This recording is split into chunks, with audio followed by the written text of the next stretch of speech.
Muito boa noite para todos. A gente vai começar hoje, se Deus quiser, com um conceito que ele é muito forte no mundo dos negócios e também no mundo pessoal. Porque a gente tem que entender uma coisa muito importante, que quando a gente fala de alguma midá, de alguma característica, de algo de cada um de nós, queridos, isso se refere a tudo que a gente fizer. Quando a gente fala da pessoa, e essa pessoa muda, então ela muda onde ela estiver, em casa, nos negócios e consigo mesmo, nos seus pensamentos também. Cada vez que a gente olha para alguns personagens na Torá, para mim, me parece algo incrível de verdade. É o seguinte, gostaria de mergulhar hoje, por 2 minutinhos, ou menos, sobre o grande Rabi Akiva, que ele viveu próximo do ano 0 da contagem laica, e é uma pessoa que todo mundo conhece, que o começo de carreira dele, de Rabi Akiva, até os 40 anos de idade, de acordo com alguns comentaristas, não todos, ele era um homem muito distante de Torá. Alguns falam que ele, curiosidade, sabia a Torá, só que ele tinha uma aversão a isso. Mas, de alguma forma ou outra, Rabi Akiva estava longe do mundo de Torá, de acordo com todos, ou de acordo com alguns, tinham uma aversão a isso, então ele estava longe do mundo de Torá. E Rabi Akiva começou a conhecer o mundo de Torá com 40 anos de idade e faleceu aproximadamente com 85 anos de idade. Rabi Akiva se casa com Rachel, esposa única dele, e durante 24 anos ele vai se transformar, vai estudar na Yeshiva, e ele volta. Akiva se transforma do Akiva, que tinham muitos Akivas aí na rua. Akiva era um nome Zezinho, como se fosse, sem desmerecer nenhum Zezinho, mas Akiva era um nome comum, que não tinha nenhum destaque especial. E de repente ele virou o famoso Rabi Akiva, que é conhecido, onde, se a gente for olhar no Talmud, eu dei uma pesquisada, o nome desse grande homem, Rabi Akiva, aparece mais de 300 vezes no Talmud Bavli. Ou seja, Rabi Akiva se transformou de Akiva para Rabi Akiva. A história da vida dele mudou dos 40 anos de idade para a segunda parte da vida dele, que foi mais ou menos até 85 anos de idade. Mas, para mim, a maior das transformações não foi somente de Akiva para Rabi Akiva. Tem algo mais pérola, mais power, que a gente pode aprender desse grande homem. É o seguinte, depois dos 24 anos que ele estudou, hoje, com 64 anos, 40 mais 24, 64 anos, Rabi Akiva volta com 24 mil alunos da Yeshiva. Lembrem que ele viveu aproximadamente 85, quer dizer, tinha mais 20 anos de idade, mais ou menos, até o final da sua vida no Olam Hazé, nesse mundo. E de repente Rabi Akiva perde todos estes alunos. Como a gente sabe, que Rabi Akiva teve 24 mil alunos, esses 24 mil alunos que ele conquistou com 64 anos de idade, mais uma vez, foram todos mortos durante um período, como a gente sabe, que a Gemara no Tratado de Evamot, na página 62, 63, conta pra gente, 62b se não me engano, conta pra gente que esses alunos todos faleceram porque eles não se comportaram de uma forma tão honrosa, quanto Hashem esperava de pessoas tão nobres quanto eles. Tudo bem. Continua tudo bem, não, mas difícil, mas a gente sabe dessa parte. Um passo para frente, o final da vida de Rabi Akiva, como termina.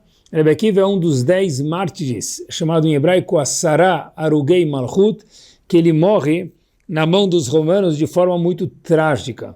Rabi Akiva morre com os romanos arrancando a pele da sua testa com pentes de tirar carrapato de cavalos. Assim o Talmud conta para a gente. Mas olha que interessante, pessoal. Se a gente voltar um pouquinho na história, Rabi Akiva está em 64 anos de idade, ele conquistou 24 mil alunos, e a gente for perguntar para uma pessoa qualquer, fala, olha, o que você faria nessa situação?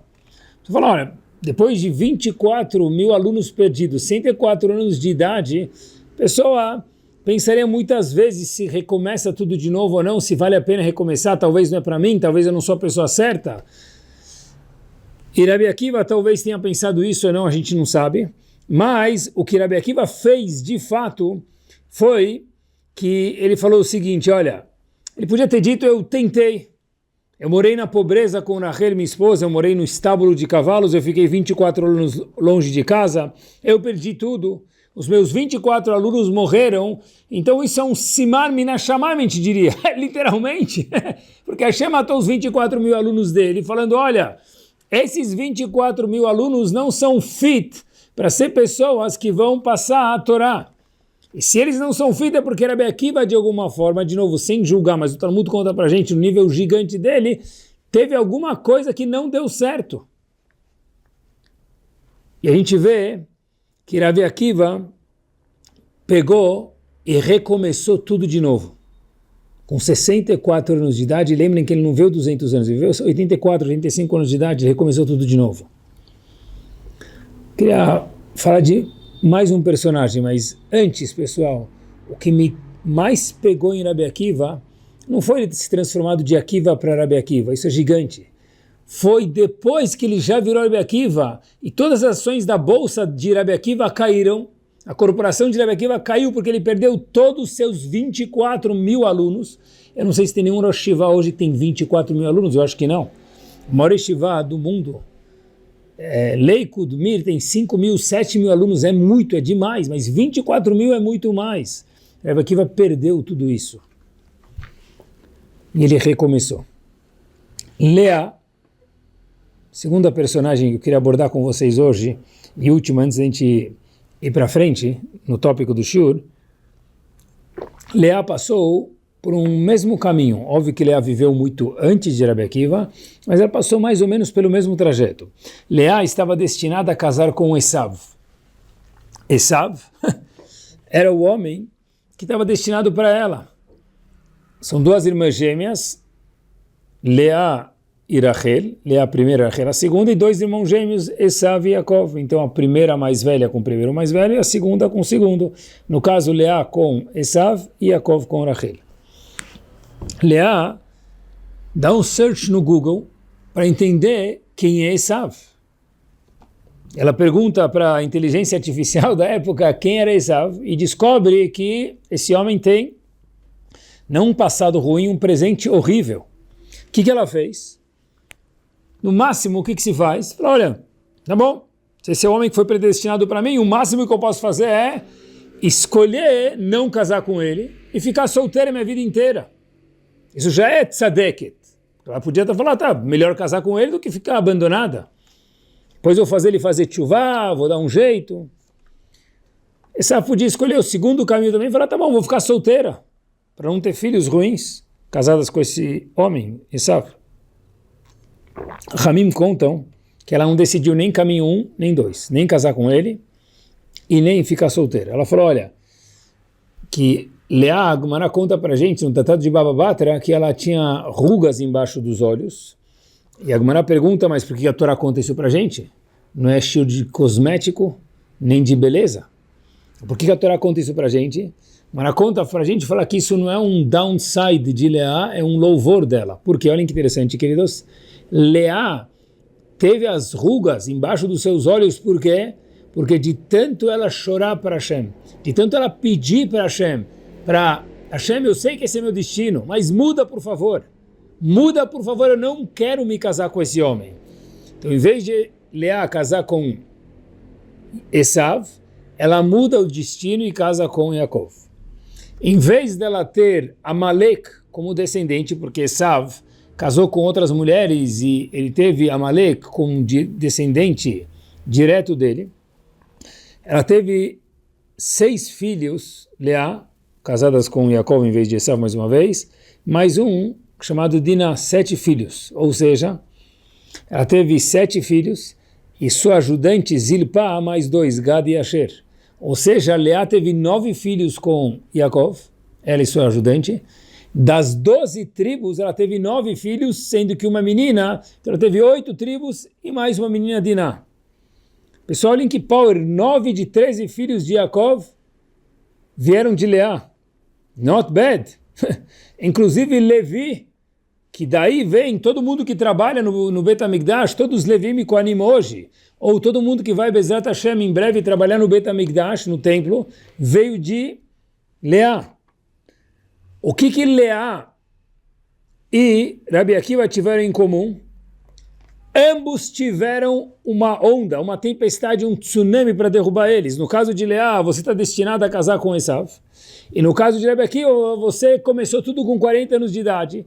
E Hashem, em vez, entre aspas, de escutar o teu esforço com 24 mil alunos que você volta, Rabi Akiva, com 64 anos de idade, de repente, Dow Jones, 0. Ele perde todos os alunos. As ações de Rabi Akiva ficam em default. Ele perde todos os seus alunos. Leá, se quiser casar, casa com Esav. Se quiser se tzadeket, fica solteira. Ela falou, eu não. Nem solteira e nem casar com Esav. Eu vou mais me casar com Yaakov.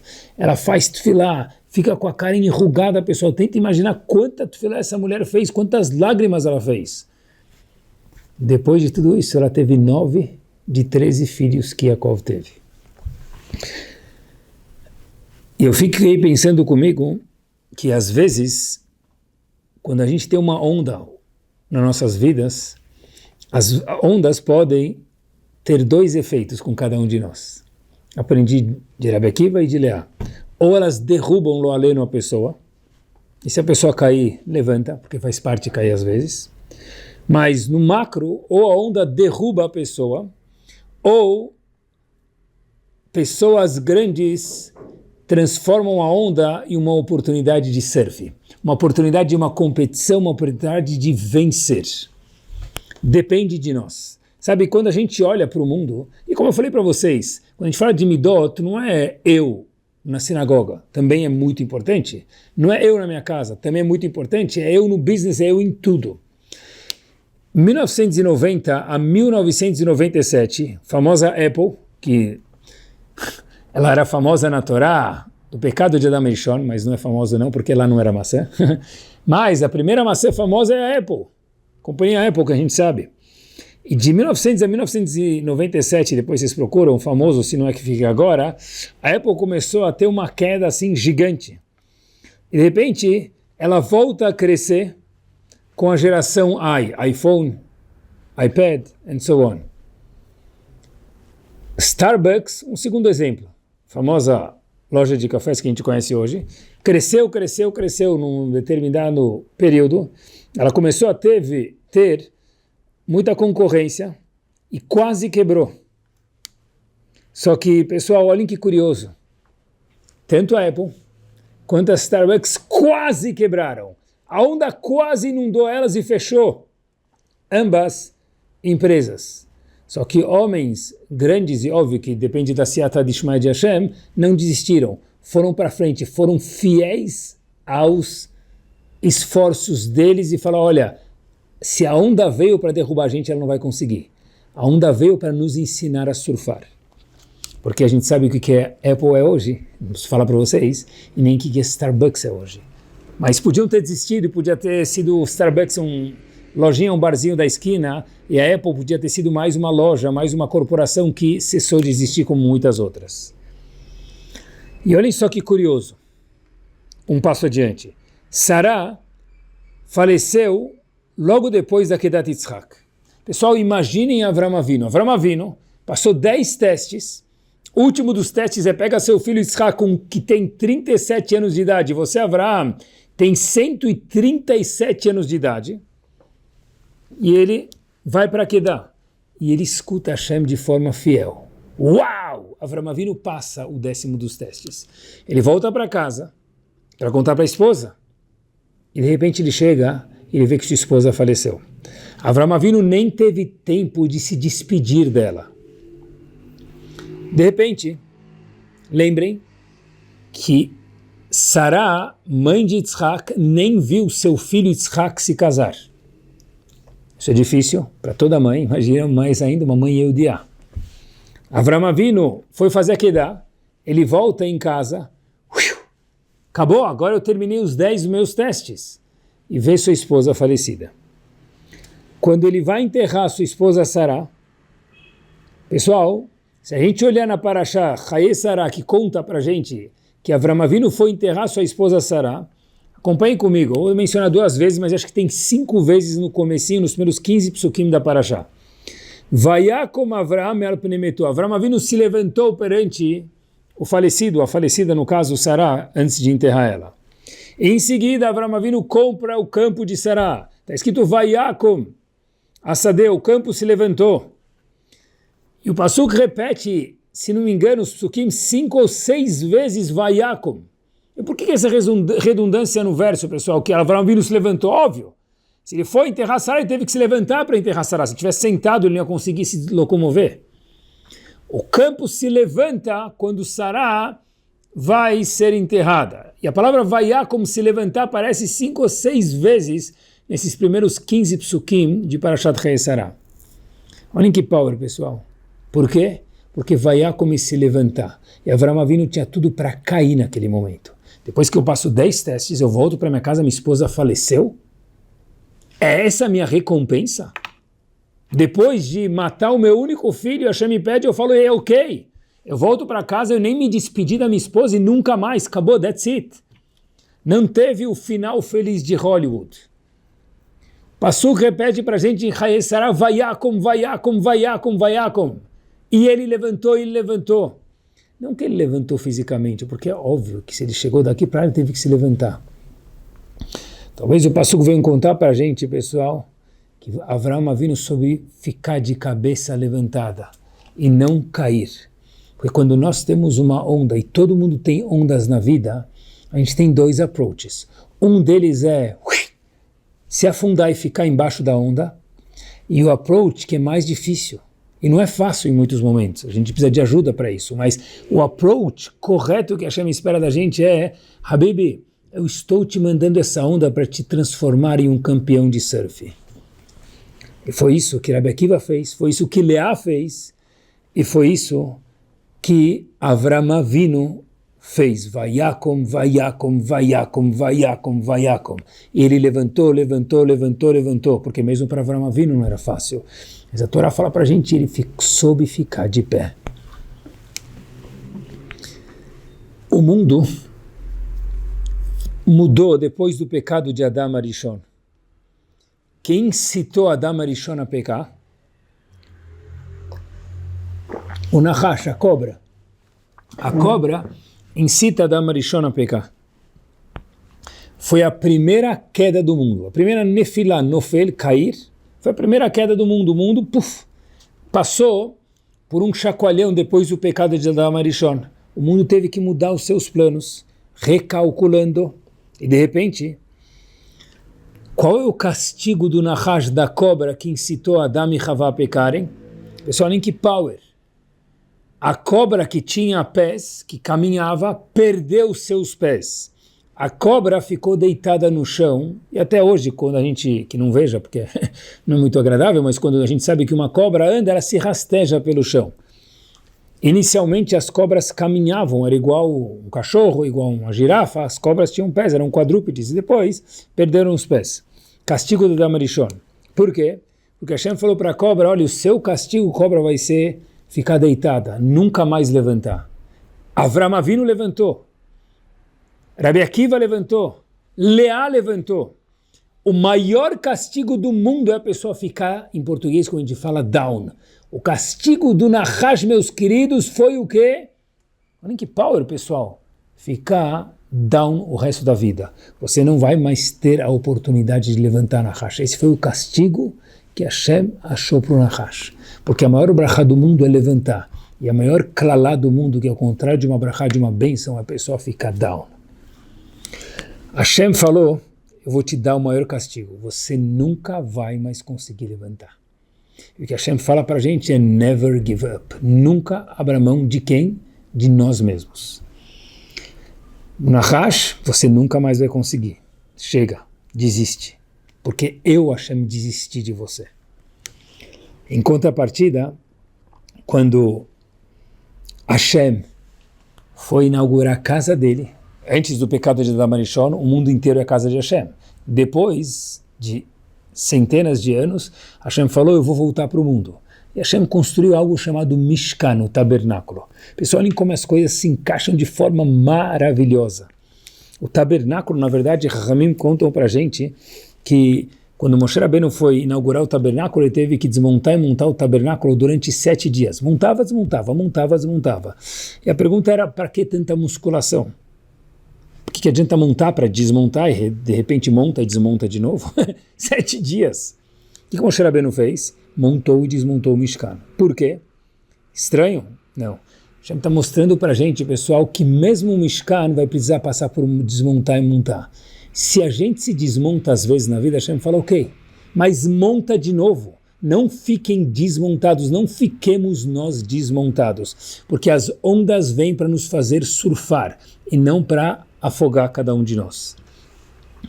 O Mishkan, que é a casa de Hashem, desceu e subiu, montou e desmontou 7 vezes. A gente passa por desmontes na vida, mas volta. O Nahash ficou para sempre caído. Hashem falou, não quero mais saber de você. Mas da gente, Hashem fala, claro que eu quero saber. Não é à toa, eu acho, que está escrito no Pasuk, que Sheva Yipol Tzadik. Shlomo Melech, o maior dos homens, diz que o grande homem, ele cai 7 vezes, 7 caídas grandes na vida. Veka, só que ele levanta. E o homem pequeno, ou a mulher pequena, tanto faz, fica sentada no chão, não levanta. O problema não é cair, o problema é não levantar. O Mishkan, ele desmontou e montou 7 vezes. Talvez seja um paralelo, uma alusão ao que disse Shlomo Melech, que Sheva Yipol Tzadik, porque um tzadik, óbvio que não é tzadik também, mas mesmo um tzadik ele cai. Quando ele cai, ele levanta de volta. Cair faz parte, o problema é não levantar.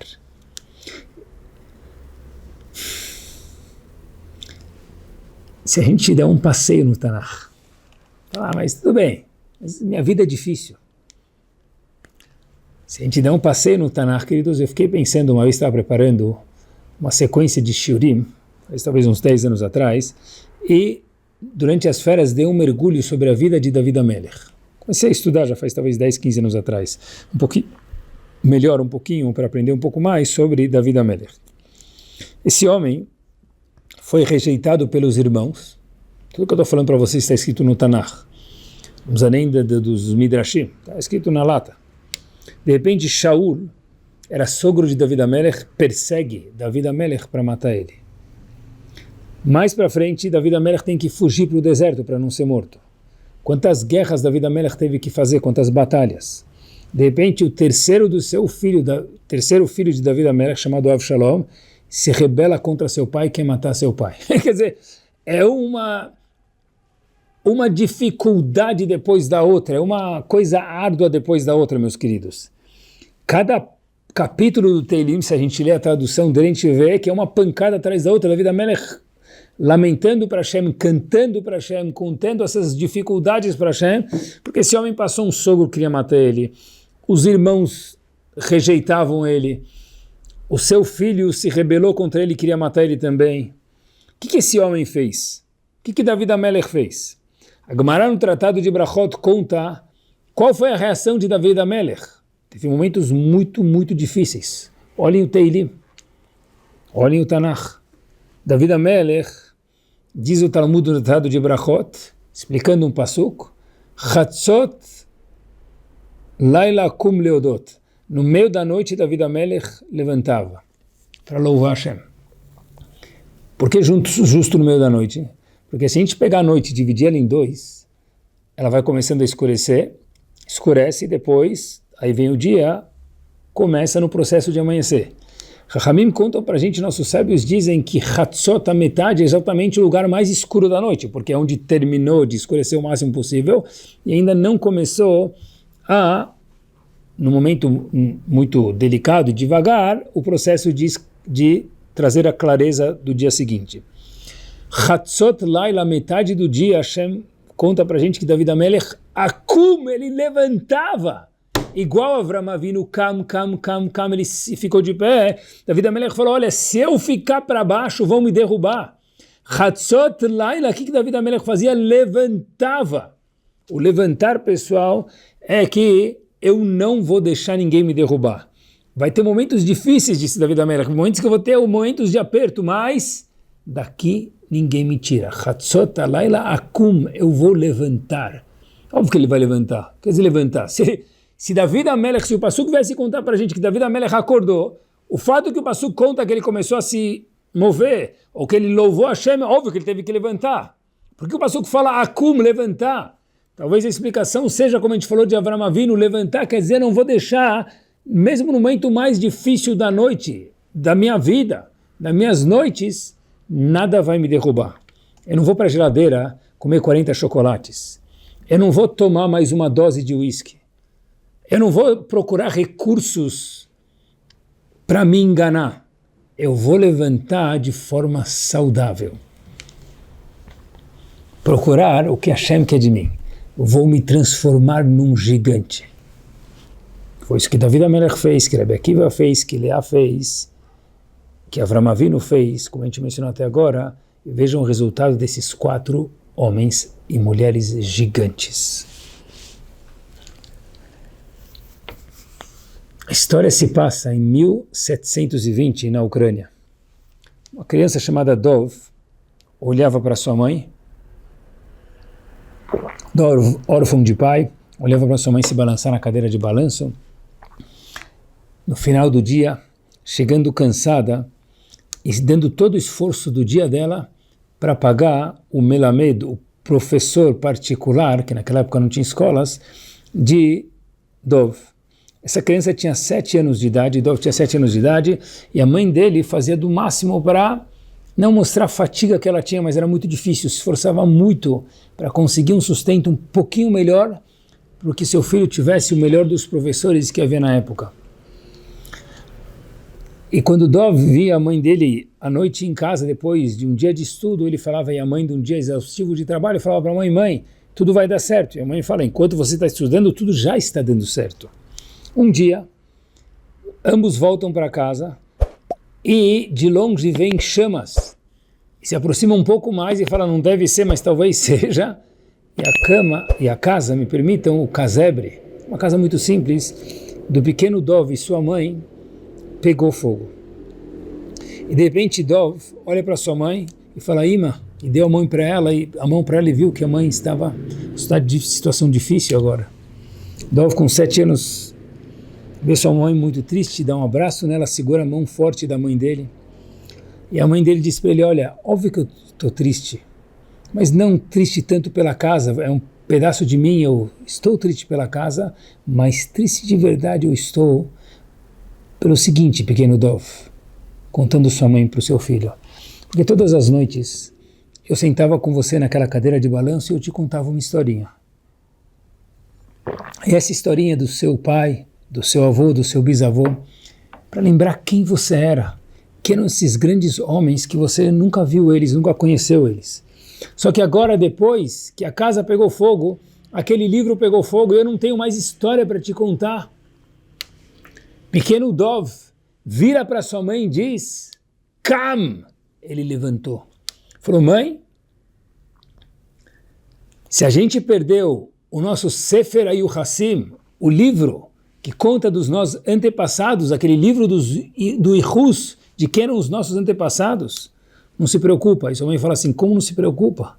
Era tudo que a gente tinha, esse nosso maior tesouro. Disse o pequeno Dov para sua mãe, Ima, eu vou ser um homem nobre e eu vou fazer o novo Sefer HaYuchassim da nossa família. E os meus filhos e netos vão ser orgulhosos de mim no futuro, e bisnetos. Eles vão ler sobre o meu Ihus. Quando sua mãe escutou isso, ficou comovida. E pessoal, pequeno Dov se transformou. Dov Mer de Mezrich. O famoso Rebbe de Mezrich, mentor daqueles que gostam de viajar para os túmulos, mentor do grande Rav Elimelech de Lizensk, mentor do Rav Lev Yitzhak Mibardichev e mentor do Rebbe de Chikotsk. Porque a onda podia ter afogado Dov Ber, mas Dov Ber falou, se o livro antigo de Sefer HaYuchassim foi perdido, ok, triste, mas nada para me parar, isso é uma força para que eu possa ser calm. Essa onda não veio para me destruir, mas veio para me ensinar a surfar. Se transformou no grande homem que a gente mencionou agora. A onda, nesse caso, criou, com todo respeito, entre aspas, um mega surfista. Contam que uma mulher veio uma vez reclamar para o rabino. Falou para ele: eu tenho um marido e esse meu marido ele ronca muito, Rav. O rabino olha para ela e dá uma solução assim inusitada para a mulher. Ele diz para ela o seguinte: minha senhora, muito simples a solução. Ela fala: como eu coloco um prendedor no nariz dele, o que eu faço, Rav?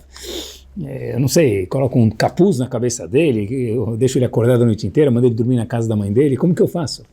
O Rav falou: não, muito simples. Quem te ajuda em casa? Essa senhora fala: quem me ajuda em casa? Tenho duas ajudantes que ajudam a limpar a casa, um pouquinho na cozinha. O Rav falou: então, a solução está fácil. A mulher perplexa diz: Rav, o meu marido ronca à noite, qual a solução com as empregadas? Diz: olha, pega essas duas senhoras que trabalham nessa casa, essas duas domésticas, e manda elas embora. A mulher não entendeu nada, o Rav falou: só faz isso. Ela falou: ok. Ela era fiel ao seu Rav. Ela manda as duas mocinhas que trabalhavam em casa embora, e de repente, depois de um tempo, que a mãe manda as duas, que essa senhora manda as duas empregadas embora, o Rav encontra ela 2 semanas depois e fala para ela: e aí, Shu, o que está acontecendo? E a mãe fala: ó, tudo bem, eu estou trabalhando muito em casa, etc. Mas ele pergunta para ela: esse não é o ponto é, você veio com uma queixa que seu marido roncava, você não conseguia dormir, como que está esse problema? Estou preocupada com você. Disse a mãe: eu? Chega 9, 10 da noite, eu encosto minha cabeça no travesseiro, não dá nem tempo de contar até 3, eu estou dormindo até o dia seguinte, eu durmo de forma maravilhosa. O Rav falou: então a gente descobriu a solução de como você não olhar mais para o problema do ronco do seu marido. Eu fiquei pensando, pessoal, que isso tem tudo a ver com o nosso shiur. Acompanhem comigo. Não é só piada de rabino, aqui tem tudo a ver com o nosso shiur. David HaMelech diz: Hatzot Laila Akum. Na metade da noite eu vou levantar. Para fazer o quê? Leodot, para te louvar, Hashem. Muitas vezes, quando a gente tem algum problema, a gente começa a reclamar, às vezes Hashem fala: olha, puxa vida, você está reclamando que você não consegue dormir, óbvio que tem que rever como resolver o sono, não é? Mas o ponto que dá para a gente aprender daqui é o seguinte: às vezes, tirando as mocinhas que trabalham em casa, a gente fica cansado, a gente conseguiria dormir. Então, os nossos problemas, às vezes, pessoal, são pequenos, que com coisas maiores a gente conseguiria até perceber eles. Se a gente não tem coisas maiores, Baruch Hashem, que não tenha mesmo, David HaMelech falou: Hatzot Alayla, se eu estou com dificuldades, Akum, deixa eu levantar. Para fazer o quê? Continua o Pasuk, dizendo Lehodot, louvar Hashem. Porque muitas vezes, quando está com dificuldades, pessoal, é parar um segundo e contar as brachot que a gente já tem. Isso não vai fazer que as dificuldades desapareçam, mas a gente consegue, se a gente tem uma colher de sal e coloca ela num copo, não dá para tomar água. Se a gente coloca ela numa bacia, fica menos difícil. Se a gente coloca ela na piscina, a gente nem percebe mais o sal. Quando a gente começa a contar nossas brachot, Hatzot Alayla, as dificuldades de David HaMelech no meio da noite, como a gente mencionou, David HaMelech falou: eu vou levantar Hakum. Qual a próxima palavra no Pasuk? Lehodot, louvar Hashem. Eu acho que talvez David HaMelech está falando para a gente: olha, cada um de nós tem um David HaMelech dentro da gente, tem dificuldades, tem as nossas noites difíceis. Hakum, levanta. Lehodot, e conta quantas brachot a gente já tem, pessoal. Cada um de nós tem brachot na vida. A gente tem que olhar para elas nos momentos de dificuldades. Isso não vai fazer a dificuldade desaparecer, mas vai fazer o sal se dissolver no mar e não num copo de água. Sabe que pessoas gigantes são aquelas pessoas esforçadas. E todo mundo que é esforçado sabe ser grato. Eu acho que muitas vezes, quando a gente tem muita facilidade na vida, sem querer, a gente acaba perdendo a vontade de agradecer. Quando nós somos gratos, a gente tem o benefício, meus queridos, de poder quando a gente tem esforço, melhor dizendo, a gente tem o benefício de poder agradecer, porque alguém que é esforçado, normalmente ele é grato por aquilo que ele tem. A pessoa que se esforçou para ganhar dinheiro, para ganhar uma bicicleta, ele cuida muito mais da bicicleta do que alguém ganhou isso. A vida Melech disse, Hatzot Alayla, eu vou levantar por causa do meu esforço leodot, porque eu sei apreciar tudo que eu já conquistei. E pessoas grandes se esforçaram. Pessoas grandes não abaixaram a cabeça, Akum, levantaram. Rav Ovadia Yosef, Zichron Libraha, famoso Rishon LeZion, famoso Posek, que faleceu recentemente, há 2 anos atrás, ele morava, quando chegou em Israel em 1949, Rehov Beersheva. E em Israel já tinha eletricidade em 1949, só que não na casa da família Yosef. Na casa do Rav Ovadia Yosef não tinha eletricidade. Por quê? Porque Rav Ovadia Yosef, isso mesmo, em 1949, não em 1700, 1949, ele não tinha dinheiro para pagar eletricidade.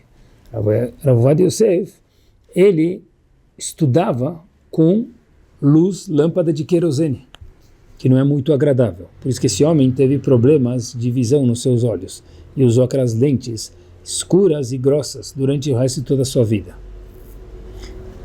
Uma vez, esse mesmo homem, para a gente entender o que é levantar, o que é não deixar a situação me apagar, eu não tenho força, não tenho dinheiro para pagar eletricidade, força eu tenho, não tenho dinheiro, ok, vou estudar com luz de querosene, porque o esforço só me akum leodot, só me faz louvar mais nas conquistas que eu tiver. No caso do Rav Ovadia, uma vez esse homem foi para Nova York, deram para ele dormir, ele e a esposa num quarto, era Shabbat à noite, e ele falou que queria estudar, mas, pessoal, nem que pau era a história. Eu não quero acordar minha esposa. Pessoal, nem que grandioso. Eu preciso estudar, mas minha esposa precisa dormir. Então ele perguntou se tinha algum lugarzinho para estudar. Naquela casa pequena onde ele ficou de visita, ele falou, falaram para ele, olha, o que eu posso te ajudar é no armário, a gente pode deixar uma luzinha ligada no armário, dentro do armário, isso é armário de roupa, e tem uma cadeira pequenininha, a gente pode te emprestar, o senhor entra lá alguns minutinhos, estuda e coloca a porta um pouquinho mais para assim, meio aberta assim, para bloquear a luz, a gente não acorda a tua esposa. Ok? Rebbe Akiva pegou uns livros, entrou no armário, encostou a porta do armário, ficou dentro, tá bom, 1 hora, meia hora, 2 horas, quanto tempo ele já vai estudar? Bateram na porta do quarto dele de manhã para acordar ele. Rebbe Akiva passou a noite inteira dentro do armário, estudando, com a luz que colocaram para ele lá, com a cadeirinha que colocaram para ele lá, com o armário semi-fechado para não acordar sua esposa. Grandioso by itself a história de não acordar a esposa, de ser sensível à esposa, mas por outro lado, eu quero estudar. Não dá? Como assim não dá? Dá, se eu quiser dá. E deu, porque a onda não vem para me abaixar, vem para me transformar num gigante. Quando nós temos dificuldades, são oportunidades de nos transformarmos em gigantes. E se a gente cair, levanta. O Mishkan levantou 7 vezes. Todos os dias de manhã, pessoal, falando Hatzot Alayla Akum Lehodot, louvar Hashem, eu sei que de manhã é difícil fazer isso, mas em algum momento do dia, quando a gente fala Modani Lefanecha, é obrigado Hashem, é falar Yahu, eu estou de volta. Porque cada vez que a gente volta de manhã, Hashem está falando para a gente, olha, Black Friday, promoção por tempo limitado. Rabino, o que você está querendo dizer? O que a gente escutou mesmo, que cada um de nós está aqui por tempo limitado. Cada dia de manhã que a gente fala Modéani, Hashem está falando para cada um de nós, que a gente viu há 120 anos com muita saúde e brachá, nós estamos vivendo por tempo limitado. Modéani lefanecha, hoje, amanhã. Como uma vez disse Steve Jobs, num dos discursos que ele fez em Stanford, depois procurem, ele falou, live your life as if it will be the last day. Viva a sua vida como se fosse o último dia. E terminou esse homem dizendo, one day you will be right. Um dia a gente vai acertar. Porque ninguém vive aqui para sempre. O Modéani fala para a gente, Habibi, Hashem, estou investindo e você aproveita. Nada é aleatório. Nós fazemos parte do mundo da academia de Akadosh Baruch Hu. Esse mundo é uma academia de Hashem. E Hashem é nosso, entre aspas, com respeito personal, que manda para a gente os testes, os percursos de musculação que a gente precisa para se transformar cada um de nós num gigante. Mesmo que a gente muitas vezes ache que não, e na verdade é difícil. Nós temos problemas? Temos. Hashem não daria para suavizar, Hashem falou, eu queria muito. Mas para produzir o gigante que tem dentro de cada um de nós, se eu suavizar não vai sair. Então Hashem fala, eu não abro mão de você. Isso mesmo, de cada um de nós. Hashem fala, eu não abro mão de você. E para isso os testes são a melhor academia do mundo. É curioso que, pessoal, um dos princípios da fé é chamado Tchiat HaMetim. O que quer dizer Tchiat HaMetim? Ressurreição dos mortos. A gente fala, pessoal, que os mortos vão levantar. Até o morto precisa secar, levantar. Quando a gente fala na Midah, referente a Tchiat HaMetim, que é um dos princípios da fé judaica, que todo Yehudi tem que acreditar, que vai haver Tchiat HaMetim, porque quem não vai ter Tchiat HaMetim, quem não vai reviver depois, quando Hashem achar a hora que Mashiach chegar, o único é aquele, certeza que não vai reviver, aquele que não acredita em Tchiat HaMetim. Mesmo que ele cumpriu o mitzvot, ou ela cumpriu o mitzvot, aquele que não acredita, não vai reviver. E Tchiat HaMetim, como é chamado Tchiat HaMetim, ressurreição dos mortos, pessoal? A gente fala todos os dias na Midah, que me surgiu a estrelinha quando está preparando o shiur. Kayem emunato, Hashem cumpre a promessa de Tchiat HaMetim, Lishenei afar, para aqueles que estão dormindo no chão, quer dizer, vai reviver essas pessoas. Mekayem, vem da palavra kam, Mekayem emunato, Hashem faz levantar. Para quem? Para quem acreditou e foi de pé, vivo a vida inteira, foi kam. Aquele que foi kam, vai ser Mekayem emunato, Hashem vai levantar ele. Porque o que a vida mais pede da gente é stand up, fica de pé, Habibi, kam. Da mesma forma que Hashem nunca abriu mão de cada um de nós, a gente não pode abrir mão dele maiúsculo. Pessoal, olhem só que show nessa fase final do shiur. Quando o Bet HaMikdash foi quase que destruído, e depois destruído, óbvio, mas antes de ser destruído, na época de Hanukkah, quem destruiu o Bet HaMikdash para destruir o Bet HaMikdash foram os gregos, Yavan. Yavan é Grécia. Como se escreve Yavan em hebraico? Yud, Vav e Nun. Pensem nas três letras. Yud é uma risquinha pequena, Vav é uma risquinha mediana e Nun é um risquinho maior. Yud, Vav e Nun. Três letrinhas simétricas, pequena, média e grande. E pessoal, qual que é o objetivo de Yavan quando foi destruir o Bet HaMikdash? Uma risca pequena, uma média e uma grande, colocar a gente cada vez mais para baixo. Yud é um risco pequeno, Vav é maior e Nun é maior ainda. São risquinhos em direção ao baixo. Qual que é a resposta, pessoal, em Hanukkah? Olha que interessante, a gente acende o óleo. Qual que é a peculiaridade do óleo, do azeite? Estar sempre para cima. Quer dizer, Yavan é colocar a gente para baixo, e o azeite é colocar a pessoa para cima.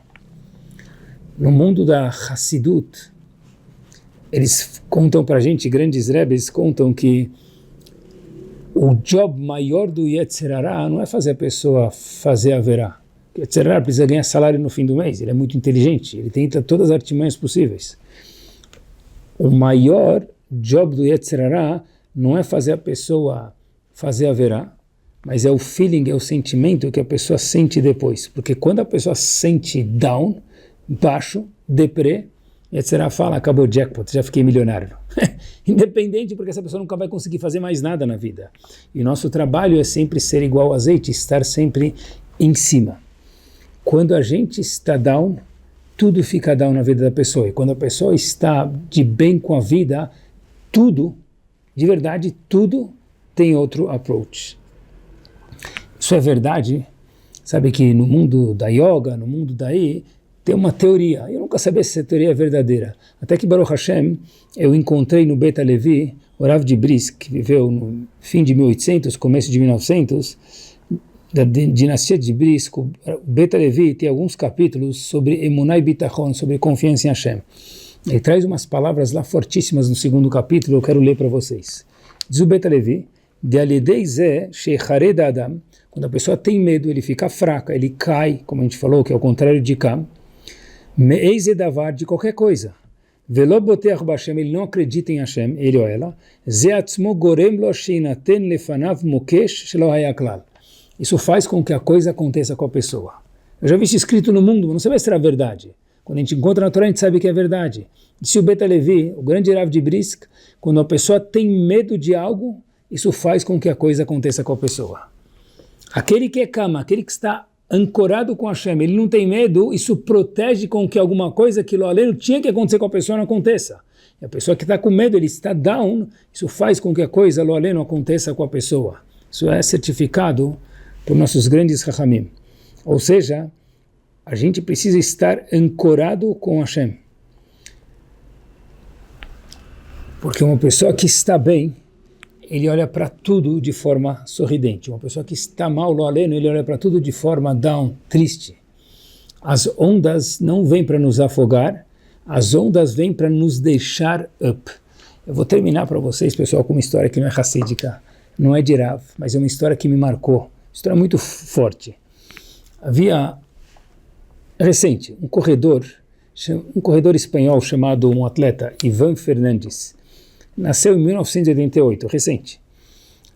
Quem gosta de corrida é um prato cheio. Ele correu 10 quilômetros em 20 minutos e 45. Se a gente fizer as contas, dá 29 quilômetros por hora, quase igual a um carro. É um homem que correu a pé, corrida, 10 quilômetros em 20 minutos e 45 segundos, que dá uma média de 29 quilômetros por hora. Uma das corridas desse homem, pessoal, olhem aqui, está bem, sempre está bem. Uma corrida desse homem, no ano de 2014, ele foi correr, e na corrida ele estava em segundo lugar. Na frente dele havia um queniano, chamado Abel Muta. Esse queniano estava na frente desse Ivan Fernandes, mais uma vez, e Ivan Fernandes estava próximo à linha final, chegando para cruzar a linha final, e era a chance dele ser o primeiro colocado. O que ele fez? Ele empurrou o queniano, não para desclassificar ele, mas para ajudar o queniano a ganhar. Ou seja, Ivan Fernandes estava em segundo lugar, ultrapassando o primeiro lugar, ele empurrou o primeiro lugar e assim Abel Muta, que era o queniano, pegou o primeiro lugar, Ivan Fernandes ficou no segundo lugar. E quando foram perguntar para ele, mas Habibi, ou sem Habibi, por que você fez isso? Por que você empurrou ele? Era a sua chance de ultrapassar ele e ganhar. Então disse Ivan Fernandes, por quê? Porque se ele estava na minha frente até agora, por que eu vou ultrapassar ele? Deixa ele ganhar. Pessoal, quem está bem, vive bem a qualquer momento. Quem está bem sabe fazer o bem. E quem não é calmo, o contrário. O que Hashem fala para a gente todos os dias de manhã é, cada dia que a gente tem, um dia de vida é uma promoção, porque ninguém vive para sempre, é um Black Friday de verdade. Então a Kadosh Baruch Hu fala para a gente que o nosso job nessa vida é ser calmo, é ficar de pé, porque as ondas vêm para nos ensinar a nos transformarmos em heróis do surf da vida e não, lo aleno, afogar nenhum de nós. Que a gente possa ser calmo, ficar de pé, crescer e olhar para todos os testes que a gente tem como uma oportunidade de expandir o gigante que tem dentro de cada um de nós. Não deixe de nos acompanhar pelo aplicativo Caraguila, no Spotify ou no YouTube. Quem aprende, cresce e vive cada dia melhor.